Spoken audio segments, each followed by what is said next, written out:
أعوذ بالله من الشيطان الرجيم بسم الله الرحمن الرحيم والضحى والليل إذا سجى ما ودعك ربك وما قلى وللآخرة خير لك من الأولى ولسوف يعطيك ربك فترضى ألم يجدك يتيما فآوى ووجدك ضالا فهدى ووجدك عائلا فأغنى فأما اليتيم فلا تقهر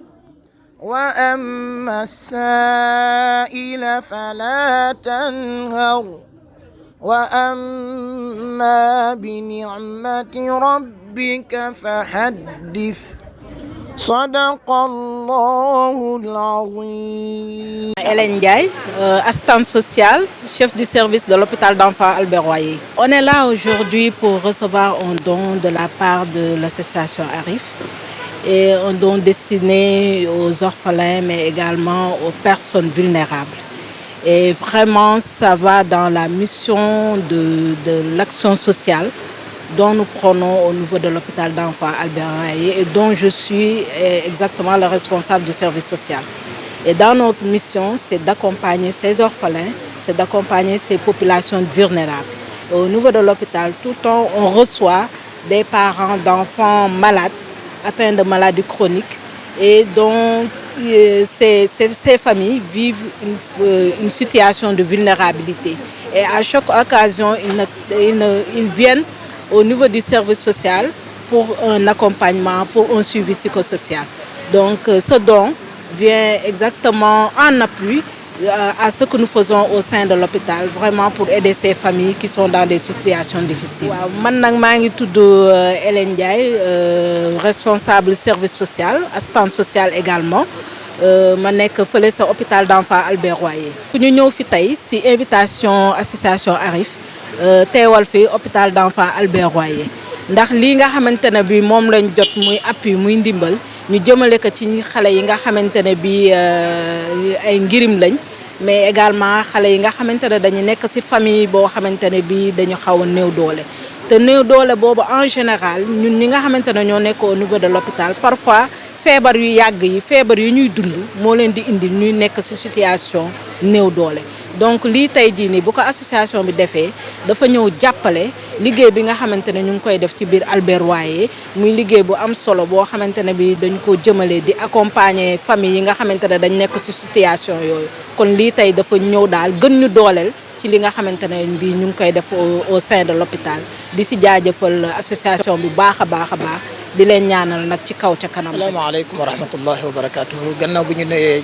mbokk yëpp nuyu am di jàmm yi xanaa di am mbégte ak kontaante bu baax ci jataay bi nga xamante ne tey teew nañ fi macha allah mu nekk jataay bu am solo lool ndax lan bur yàlla moo wax ci alquranul karim ne baada aoudu billahi min alshaytan arrajim bismillahi arrahmani arrahim innama alsadaqatu lilfuqarai walmasakina walamilina alayha والمؤلفة قلوبهم وفي الرغاب والغارمين وفي سبيل الله وابن السبيل فريضة من الله والله عليم حكيم mbégte mi ñu am tey ndax jataay bi niñ ko yàgg di fekkee ki nga xamante ne mooy Adja Ngone jiite ko mooy waa Réal ak association bi li ñuy def lu am solo la mooy lan def ay connecté séddale way ji doole ak jirim bi ak hôpital yi jox leen ay dons yu am solo lu jëm ci wàllu dund ravitaillement dara manqué wut ndax gis nañ li ngeen joxe lépp loolu dëgg-dëgg da ngeen a jëfe li nga xamante ne moom la alquran wax ne na ngeen dimbale néew yi doole yi ndimbale jirim yi ndimbale ñëpp ndax man li ma fa gis naa fi sax koo xamante ne hôpital Albert Royer la jógee daal di ñëw ngeen jox ko don bu am solo macha allah ñun ci suba lañ fi ñëw doon fi wàcce kaamil bi ma fi tee macha allah li ma fi gis bég naa ci kontaan na ci ndax dafa jaar yoon lool organiser nañ ko normal macha allah séddale normal macha allah mu ànd ak jàmm ak dal kon ñu ngi leen di ñaanal bu baax a baax waa association bi li nga xamante ne moom la ñuy organiser chaque année bur yàlla yëkkati leen may leen wér ak guddi fan ba saa su ne ñu koy gën a man ni nga xamante ne noonu lañ ko préparé saa su ne bur yàlla nangul leen ko ci barke alquranul karim. man de li may wax état bi pour ñu gën leen a dooleel mooy ñu jàppale leen ndax ñii ku leen jàppale rek Sénégal nga jàppale te ñii ñoom dañoo pare pour jàppale waa état bi ndax lii ñuy def nii état ñoo ko waroon a def comme ñoom bu fekkee dañ cee commencé xar seen tànk tubéy jaadu na ñu fekk si leen fi ñu nekk jàppale leen ci lépp loo xamante ne mooy seen bëgg-bëgg pour affaire bi mën a gën a mën a dox ndax wax dëgg yàlla li ma fi gis man pour man état moo ko waroon a taxaw macha allah taxawu ko léegi nag ñoom comme ñoom ñu ngi góorgóorlu nañ leen jàppale lillahi wa rasul pour ñëpp gën a mu gën a yaatu su ko defee dana am solo lool alhamdulillah. Gilberte Marie Manga, fille du 5 heures de Marie. Je suis venue au nom de l'orphelinat de Cabrousse et l'orphelinat d'Oussouye par le biais de Madame Ngone. C'est la première fois que j'entends parler de ce groupement de femmes, de cette association de femmes. Je pense que c'est un acte de générosité inouï, voilà, à l'égard des enfants. Parce que nous, dans nos orphelinats, nous n'avons pas que des enfants catholiques. Peut-être si on prend 10, il n'y a que 2 catholiques. Tout le reste, c'est des musulmans. Et on les traite de la même façon. On ne leur donne pas une éducation catholique, mais une éducation civique. On les éduque normal comme des citoyens. On prend chaque enfant comme un humain. Et on l'inculque les valeurs de la société, les valeurs humaines. Et je trouve que c'est bien, d'autant plus que nous ne choisissons pas les enfants catholiques. Donc si vous, votre association, vous choisissez des enfants qui sont chez les sœurs, je pense que vous comprenez que les sœurs n'ont pas seulement des orphelins catholiques. Donc c'est un échange de religion, un dialogue interreligieux. Moi je pense que c'est important. C'est important. Nous sommes des Sénégalais. Dans nos familles même, nous voyons, il y a des familles, dans nos familles, il y a une partie musulmane et une partie catholique. Donc je pense que ça vient expliquer ce que nous sommes, ce que le Sénégal est dans le monde. Oui, moi je pense que les bonnes volontés, moi je dis toujours, il faut continuer. Il faut continuer parce qu'on n'a jamais assez fait la charité envers le démuni ou envers le petit enfant qu'on peut aider. Tout ce qu'on peut faire, c'est pour la gloire de Dieu. Ce n'est pas pour nous, c'est parce que Dieu qui nous a donné. Et nous, comme on a reconnu que Dieu nous a donné, on partage. Moi, je pense que c'est important. Je m'appelle Zahia Aris, de trésorière à côté de Madame la Présidente, Diaratou Ngone Fall. L'activité bi mom affaire sociale, nous avons une journée de l'orphelin bu ñu organisé. Ça fait 6 ans maintenant. Madame la Présidente m'a initié et c'est une bonne initiative. Li ñu tax a jóg mooy dimbali orphelinat yi. Comme le Madame la Présidente di waxe peut-être état mi ngi def mais ñun moom wóolu nañu suñu bopp machallah parce que Madame la Présidente chaque année dafay forcer suñu RIAL un grand réseau international qui compte plus de 6 000 membres. Chaque année ça fait depuis 6 ans chaque année ñu ngi organiser affaire bi di dimbali néew ji doole ji vraiment ñu ngi ko ci félicité bu baax a baax parce que ñun ñëpp a kontaan en tout cas bëri na parce que xam nga ñun dañuy jënd rek. dañuy jënd lu ñëw Madame la Présidente vraiment mën nañu wax plus de 4 millions ba 6 millions dem na ci.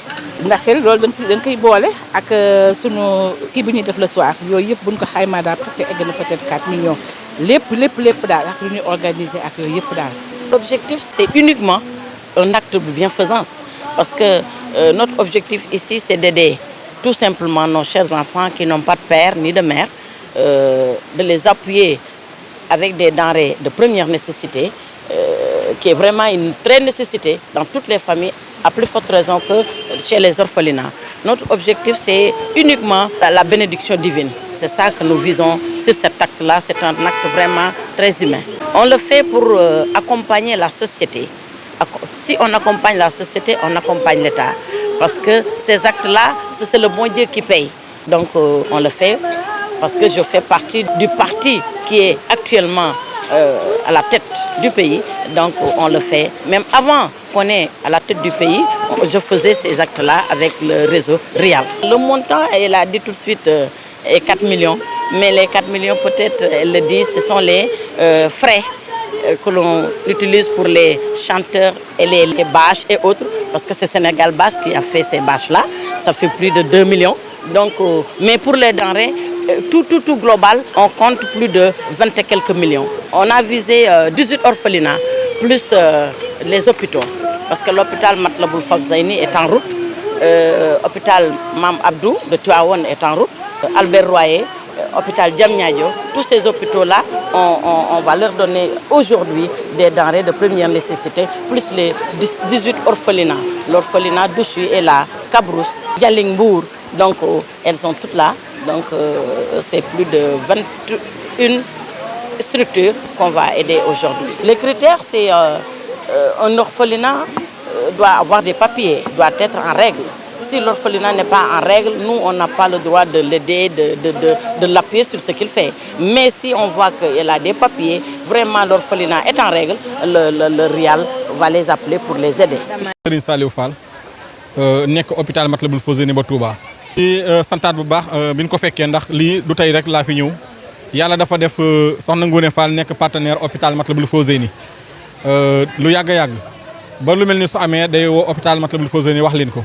sunu directeur nag di Massamba Thioro Sall moom ci jëm boppam moo dépêché benn délégation ma jiite ko. ànd ci ak Aline Ba ñu jël si don bi war a vraiment di ko ci sant bu baax a baax a baax ndax Touba moom képp ku leen woo ci kaa leen jël lii surtout maa nga ko def ci hôpital kooku jar naa sant jar naa gërëm. ci mbégte ndax jigéen bu demee ba am organisation bu toll nii hôpitaux Sénégal yëpp mu woo leen kenn ku nekk mu ne kaay jël ci lu may participer ca ravitaillement ba ca biir hôpital ba. nga xam ne hôpital ay jàmbur rek a fay ñëw ñi fa ñëw ñëpp ay doxandéem lañu fa am na ñoo xam ne nii seen loxo jotu seen ginnaaw kon lu mel nii mbégte rek lañ ci am. xanaa ku nu mën a jàppale rek ñu jàppale ONG bu mel ni ONG bi surtout ONG RIAL bi soxna Ngoné Fall jiite ko lépp luñ ko jox dina àgg ci mbooloo mi loolu mooy li wér ndax firnde jaa ngi nii oto yi Tamba sarse na yeneen Tiwaawan nag ñëpp sarse dañu ñun Fawzaini ñu fi nekk ñoo door a agsi nii di jël suñu li ñu jox ci don bi. kon kooku liñ koy jox mooy yegg fa mu war a yegg waaw loolu la ñuy lancé appel état ak ñëpp ñuy bonne volonté di dimbali ci Sénégal ñu jàppale soxna Ngoné Fall. وأمنا من عذاب القبر ومن سؤال منكر ونكير ومن أكل الديدان وأمنا من عذاب القبر ومن سؤال منكر ونكير ومن أكل الديدان وبيض وجوهنا يوم البعث واعتق رقابنا من النيران وأمنا من عذاب القبر ومن سؤال منكر ونكير ومن أكل الديدان وأمنا من عذاب القبر ومن سؤال منكر ونكير ومن أكل الديدان وبيض وجوهنا يوم البعث واعتق رقابنا من النيران وأمنا من عذاب القبر ومن سؤال منكر ونكير ومن أكل الديدان وأمنا من عذاب القبر ومن سؤال منكر ونكير ومن أكل الديدان وبيض وجوهنا يوم البعث واعتق رقابنا من النيران